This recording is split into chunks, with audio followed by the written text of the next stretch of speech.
political. Good, you ready, Tybee? Yes. Good morning, it's Monday, December 2nd, 2024, 9 a.m. It's the Muscatine County Board of Supervisors. I'd like to call the meeting to order. First item on the agenda is to review the agenda. Move to approve.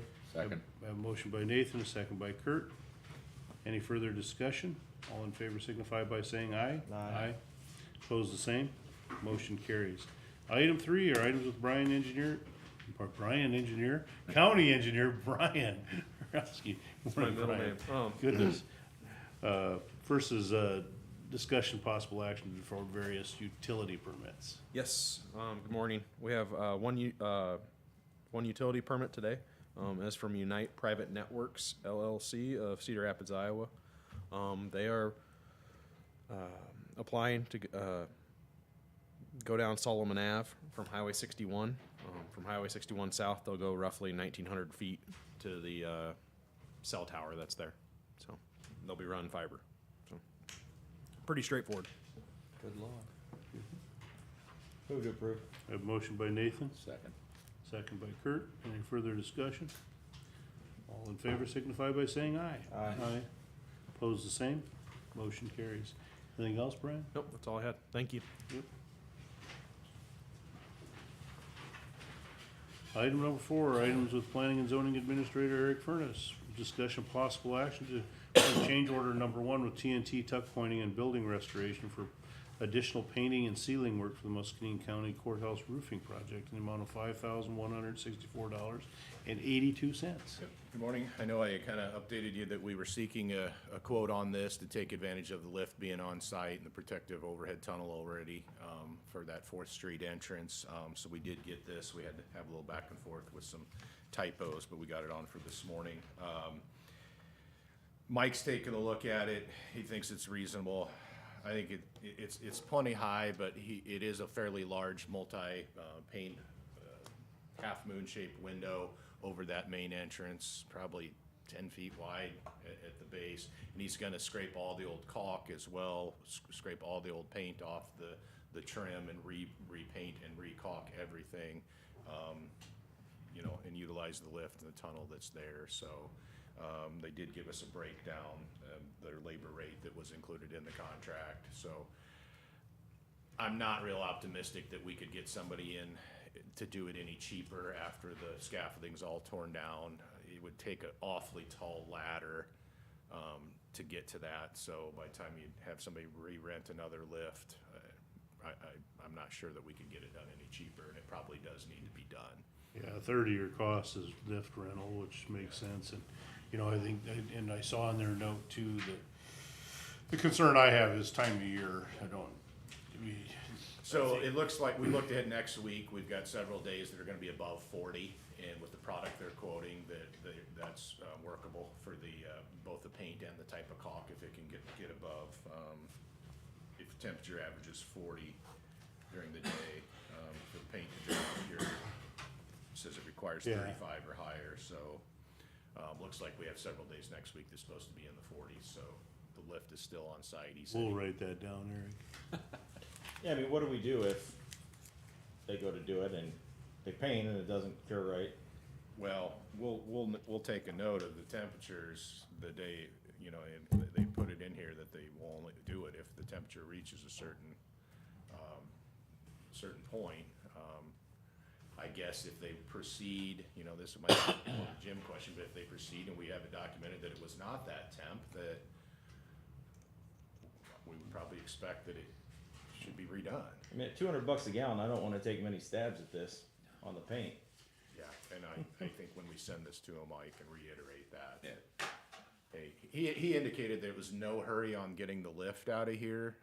It's his. He said it's just going back to the shop for the winter, so he says it's not costing anything for it to sit there to an ideal temp day. So, So if he doesn't get it done this winter, he's not gonna pull it out of here and then wanna remow matter. Well, I mean, I think if he pulled it out of here, he would wanna remove Well, it. so he didn't put anything about that. I think Right.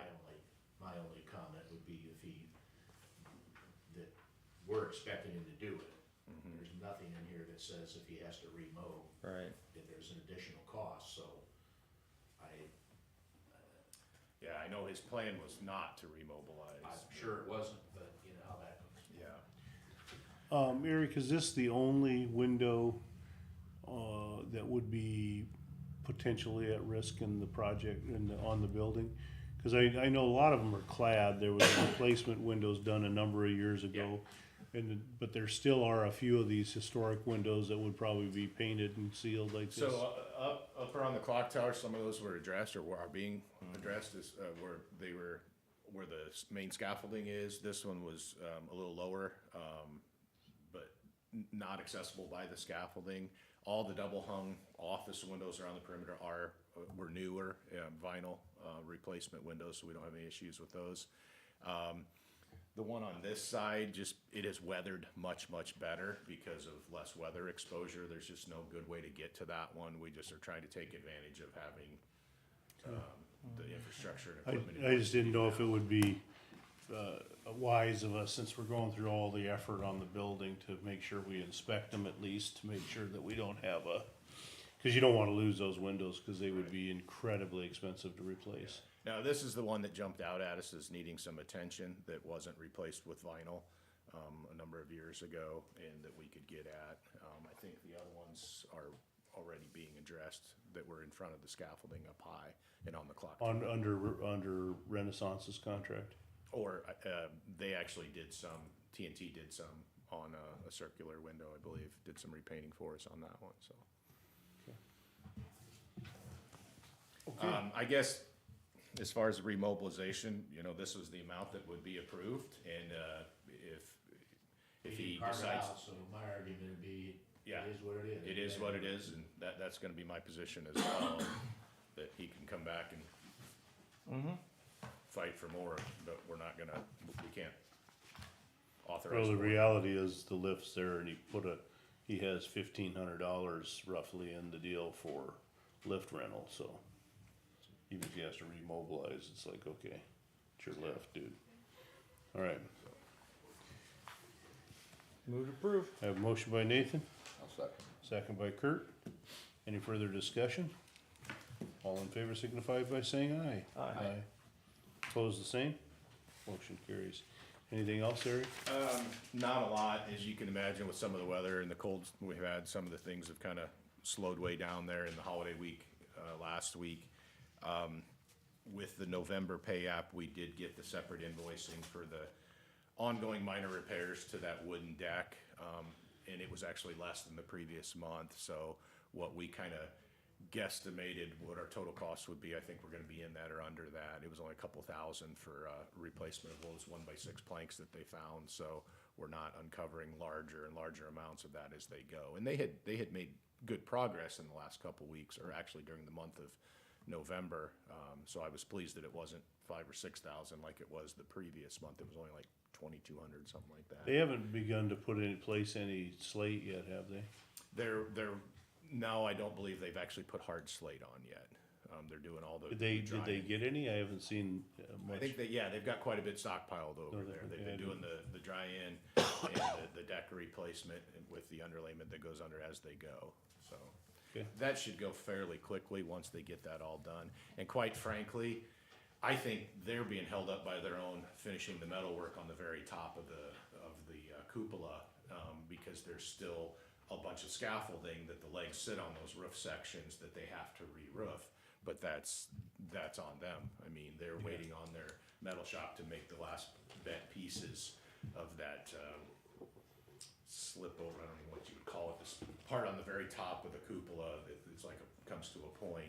That's being custom made and fabricated, and they were advising they had some lag time in their metal shop getting everything bent, so they can't take down all that scaffolding that goes up around the clock tower until they get that done, and that would have to be removed for them to finish the full roofing, but that's all on them. We're not They holding had them some up. weather, I know. Yeah, they have. Wasn't ideal with some heavy winds we had the last few weeks. It's been, I'm sure it's been a challenge. It has, and they do a very good job of doing their temporary weatherproofing each night when they close up. It's significant. There's an hour in the morning to uncover and a good hour of recovering and clamping down a heavy membrane that keeps everything watertight. So they have done a good job of protecting the exposed roof deck each night. That was my question, if there, cause that's always the concern of this, with this weather, you never know what's gonna come in, and if you're not protected, you could.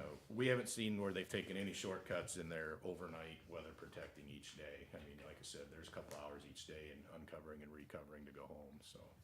Okay. Thank you, Eric.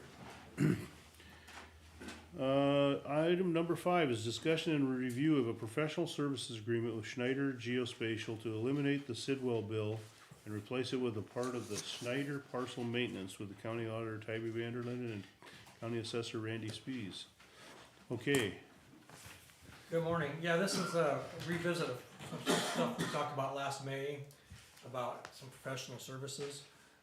We were kind of waiting to see that if Magic was going to get their new server up and running, and because we're going to go to this new Parcel Pro. Well, things are still lagging behind out there at Power Water with this new server. So we got an option to go ahead and get the professional services part running before we change the Parcel Pro. We didn't want to do that step, but it's something that we could do to help get us caught up and keep us caught up on a yearly basis with splits and surveys. So this agreement right now, okay, what is the Sidwell price? That's going to replace the Sidwell administration thing. That's like what, $6,500? Yes. Yeah, so if you're gonna replace both your current Schneider and Sidwell, this would be about a $4,000 a year increase. So with that, we're going to get 100 splits or combination services from Schneider, and some professional 48 hours of flex time. So that'll help us with some training and also bigger projects. So Those are the time-intensive things within my office that Randy, second deputy, spends a lot of time on, and if she has to spend time within that part of her job, other things get put behind. So we've had several Zoom meetings with Schneider and been working on this since really the first of the year. But yeah, in May, we had really focused on it, and then it got put on hold because of the election too, but. so one of the questions I have about this, this concern with mine with all of this stuff is, how do we recoup the cost of this? Does the property owner that's doing the splits and that, are they reimbursing for that? Or is the general taxpayer footing the bill for this activity? It's just part of the auditor duties, the taxpayer. it's part of the keeper of the plats, thing. So, we get, we're getting these splits. You get the subdivision surveys, some of those things that are getting done that are sitting there backlog because we haven't had the time with the elections, and now the state's asking for more and more reports out of Tybee's office with the reconciliation reports and stuff that we have to do now. They keep mandating more and more reporting, so that takes away from the man hours that can be used to do this thing. So I think it's a pretty good bargain because we're not paying any. No, I mean, I don't, I support the idea because you have somebody that this is their world, they're gonna do that, and they're gonna be, it's harder because we don't do them that often, and for an auditor to maintain staff. The question I have is, who bears the cost of this? Why should the general taxpayer, why should Jim pay for your split? Doesn't make any sense to me. If you're splitting or you're doing something that requires that, I did a development, and trust me, if I had to pay another $1,000 in legal fees, I wouldn't have noticed it. I had plenty already. I just think about who bears that cost and why. Is that an essential service of government, or how does that work? Yeah. At this time, it's an essential service. I mean, Nathan can probably weigh in on, on the attorney side and the. I mean, it has to be done. Is there a way to quantify for each transaction what the actual cost would be? I think we could track the hours or monitor hours and then figure out a man-hour cost and that's. Yeah. I think this is something I would like to just, even as I went through the real estate process, you know, Nathan and I went up with Brandy and Tybee and we looked through that. I think that's a whole process that we need to look at as government entities and then think about who should bear that cost. Is it a general taxpayer cost or should it be the individuals that are reaping the benefit? And then if you did that, how might you go about that? I don't have an answer today, but I think it's, because if you look at the auditor's office, you have, you know, I'm gonna say probably, you know, now you add this as another, what, 19,000 was it, something like that? Total bill? Well, it's gonna be about 16, what, 15,000? 16, okay, 16,000, you have probably 1.25 people doing it today, not just your Right. second deputy and your second deputy, you know, so we're spending $100,000 a year to do this real estate maintenance, and, you know, what's the benefit to the average taxpayer?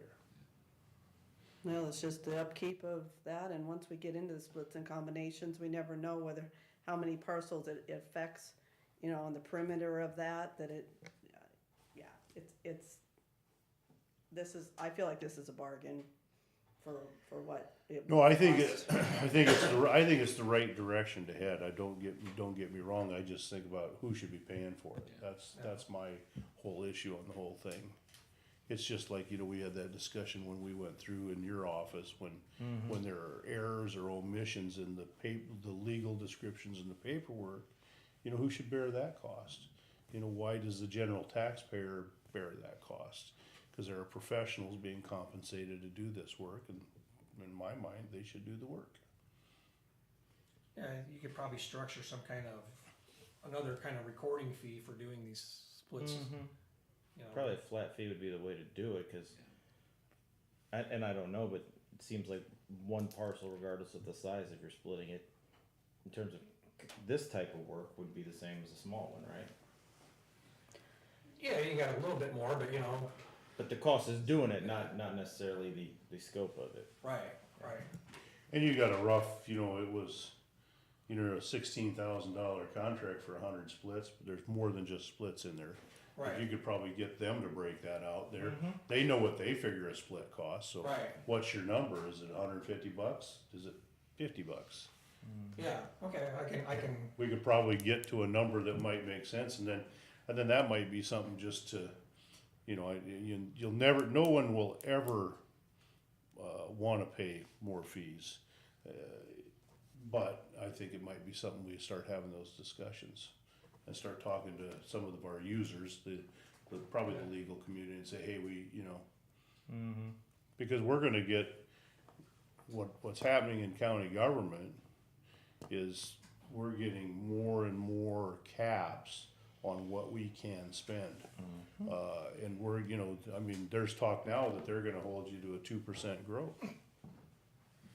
Okay, you know, we're probably, give me a number, we're probably 70% wages No more than that, I would think. in government. So if I held to a 2% growth cap and I'm 70% wages, we gotta find efficiencies. yeah. And some of the things that are costing money, you know, the users of those services need to pay for. And that's one of these reports with Yeah. this reconciliation is where they're gonna try to limit the growth. Yeah, Yeah, yeah, I mean, I see it, it's coming, and, you know, the ability, you know, they're gonna restrict more and more our ability to levy taxes, they're gonna put more restrictions on which I don't have necessarily a problem with, but I think people just understand there's an impact to all of that. Cause we don't just sit here and spend money wildly, we spend it for services that are required or needed or legislated or whatever, okay. All right, so so this is about a plus $4,000 a year, and is that auditor's budget or is that a combination? it's a combination. So it's about a 50-50 split roughly? That's what we were, A little bit, yeah, that's what we're kinda talking about, yeah. So. I've got money in my budget for this year for professional services that I can get us rolling. and then for the first of next year, have it split. And the other thing I think about, Randy, is in your budget is, you know, we talked about that reserve fund that's, well, I don't think any of us really know why we maintain such a large reserve, and as we spend that down, as we get more comfortable, you know, things like this might be, especially if you think, man, we may implement a fee for this at some point to recoup those dollars, and rather than have being a tax. Right. I mean, it's all a tax, but Yeah, try to pinpoint the tax to where it's appropriate. okay. Okay? So do Thank we you. have Another thing, was this on, this is just discussion review. I think it makes perfect sense. I think that, yeah, Tybee, I mean, it also, anytime you have an office, and offices where you have such specific duties that you don't have a lot of people that you can train and back up, then replacement, which you dealt with in the last couple of years, Tybee, that becomes a tremendous issue. yeah. And so if you can outsource that to a professional organization, I think you're always better off. Well, and I appreciate that, cause Randy made note of elections, but during the tax process, for end of June to middle of August, everything's on hold while the taxes and all that's set in the Tyler and in code, and then as well as the valuation report that Brandy is working on now. There's just times where everything is on hold that backs up, so if Schneider can be, you know, doing those splits and combinations once it's willing, or not willing, but the ability is there again to be in our system and do those, it you know, there's more than one season that certainly backs things up that we have no control over, it's just part of the processes. And the nice thing about it is we don't have to designate a workstation, cause we already got one designated Yeah, to Schneider for the Beacon website, so, Right. it's in the assessor's office. yeah. So for my clarification, will this be outsourcing, like what Brandy normally does to draw in new line work?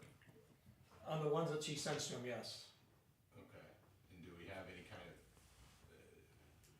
do we know, like, will it be quicker? Cause I mean, there's one, for example, I have a zoning commission case coming up this Friday, and there was some pretty good splits done back in July that still don't appear in Beacon yet, and so, which I totally get, there's always a backlog running, cause there's so much work coming in constantly, and then election season got here. I'm just hoping that we don't have any more delays waiting on Usually 2 to 3 hours after we send them the information, and start turning it back. Okay. It So does you get think me there'd be are there, in the contract, I didn't read that, I didn't read if they have commitments on turnaround time, do they? On a split? I didn't see anything about Yeah. I I don't think didn't so, think- no. But just from our conversations, you know, the longest ones was a day, and that is what they said. Yeah, Yeah. so it should be efficient, and we'll certainly, Cause we'll fax them the information or send it by email and with the parcel numbers, and then they'll do the work and put it into the database, so. Okay, It does beg the question on cost, like right now, for someone to submit a subdivision application, it's a flat fee of $250. That's $250 whether it's a 1-lot agricultural subdivision or a 30-lot residential. And there's a lot more individual line work to do on a 30-lot residential. You got internal sure. utility easements that in recent years they've been showing, portraying those easements. You're drawing 30 different lot corners, and it almost seems like the developer, there should be a little more cost. And there's a tremendous amount of work, depending on where the surveys are at, that Brandy and I do ahead of time to determine whether subdivisions are even needed, having to go pull old deeds, look at previous splits, and there's a lot that goes unnoticed as far as staff time. You know, if it's just a parcel letter, there isn't a cost. Her and I review those you know, for compliance. There is no cost other than a recording fee and then the line work getting done. yeah, so I think that would be my point, I think that there's, you know, certainly the more of this that it's done, there's more complexity. And I think that the developer, whomever gets benefit, should be the one paying it, not the general taxpayer. That's my point. I don't know why, you know, we'd be asking a fixed income senior to pay for development. Doesn't make sense to me. They should bear the cost. So, well, and how often do you look at your fees, that maybe it should be tiered, I can see depending it. on how Yeah. big the subdivision is? They don't need to contract, or Randy's okay to sign it. Well, it doesn't look like we could, it's not on. We don't have it for approval. I don't know that I mean, that's, Cause it does say the client's Muscatine County. we probably should, it's discussion to review. Is this time sensitive? Could we put it on next week for approval? So It just says so we it's have through a, December 15th, so that That should be good. should be okay. so let's put it on the agenda next week Okay. to authorize the signature, the signing, and then it's all legitimate and nobody gets sideways of anything. But I think it's a great plan, but I think, you know, we should get together on this real estate processes and make sure our fees and our processes are appropriate for the work that's involved, because I think we're gonna feel pressure on that as we move forward, as we're getting asked to do more and more and more. I would agree with that, so. And typically, the professionals that are doing this work, they just wanna know what the cost is. They don't, it's not a, you know, I've not had a lot It's of not a deal pushback breaker, on that. It's like, you know, if you're paying so much, you know, I do that for, you know, when you did the engineering on a subdivision, you get a lot of different fees for a lot of different things. They just wanna know what it is and how to go through it, so. Alright, well, thank you. Yeah, All right, thank you. Thanks. All right, item number 6 is discussion possible action to approve the minutes of the November 25th, 2024 regular meeting and the November 27th, 2024 special meeting. Move to approve. I have a motion by Kurt, second by Nathan. Any further discussion? All in favor signify by saying aye. Aye. Opposed, the same. Motion carries. Correspondence. Nathan, did you have anything? Did not. I had nothing to note. Kurt? I had a call from a resident about, road, I guess I would call it damage on 190th Street, south of Nichols, the condition of the road. There were some, drainage ditches dug in the road. And I called, text Brian, he's been aware of it also, and they're on top of it, and I left her a message. She did not call me back. Have you talked with her about it? talked to her on Wednesday. Okay. So, A landowner, Yeah. 190th Street south of Nichols, it's a level B road, did their own drainage work in their own drainage work. right across the dirt road. Okay. How about committee reports, Kurt? I Did you have any have last week? I had the Eastern Iowa Mental Health Region meeting on the 25th. I do not have anything. Okay. Item 9, items with the administration office. Item 9A is discussion regarding the requested modification of the City of Muscatine's indoor sports complex ARPA agreement. And I believe they're intending to come present to us on Bring it. the 9th. So, did you just wanna say a quick something, Jim, or we'll? I can, I wasn't necessarily prepared to do so, but. Yeah. As the board's aware, we did a ARPA funding for the sports complex in Muscatine, and we entered into a written agreement with the city. My recollection is we made one adjustment to that already, or one amendment. They're asking for yet another amendment. The issues, I guess the issue is primarily two. One, monies won't be expended by the end of the year, but I believe they have contracts for that amount of money, if my recollection's correct. And then secondly, they don't want those funds to be treated as last resort funds. The way we set up all the ARPA agreements was to require that any county funds would be used as a matter of last resort, so that if there were funds available to complete the project without having to use the county funds, then they wouldn't use the county funds, and we could, I guess, claw back on them. They're asking to get rid of that as well. I believe those are the two issues that we talked about. And the timing, it's not an issue that, because they have contracts in place and can, because we'd said by December to have contracts in place. And then the funds have to be expended per ARPA by the end of 2026. And they're asking, what, just to move that expenditure date to? Yeah, so they wanna move the expenditure date to September 30th, 2025. We originally had it by the end of this year, so if they didn't spend it, we could reallocate it. removing that, we wouldn't be able to, and I think they just wanna draw the funds now. Yeah, I know when we originally did this, when the original proposal came to us, it was a $4 million project. And I think I saw where the council had approved a 7.2 almost $7.3 million project. And so I think that, I think our intent was that if there's other funds available, to get those funds and use the ARPA if we had other use. Now, if we had, even if this ARPA wasn't utilized, this 400,000, I think it was, right? We wouldn't have the ability to retask that anywhere anyway, would we, Kayla? Not if it's after December 31st, 2024. Yeah, so if it's not, it's either this month, which at this point, it's probably a moot point, right? Yeah, unless you're pulling it out from them now and reallocating it, we wouldn't have time. Yeah, okay. I did speak, I had spoken briefly with Scott and Danny, and I think the issues that I see is we've had a couple of requests to give on the last dollar in. We've not done that for anyone. I think I'm not real worked up about that in this case. The others, they were able to move projects and carve them in such a way to where they could be last dollar in, so they were able to deal with it. And I think our intent was to get the dollars,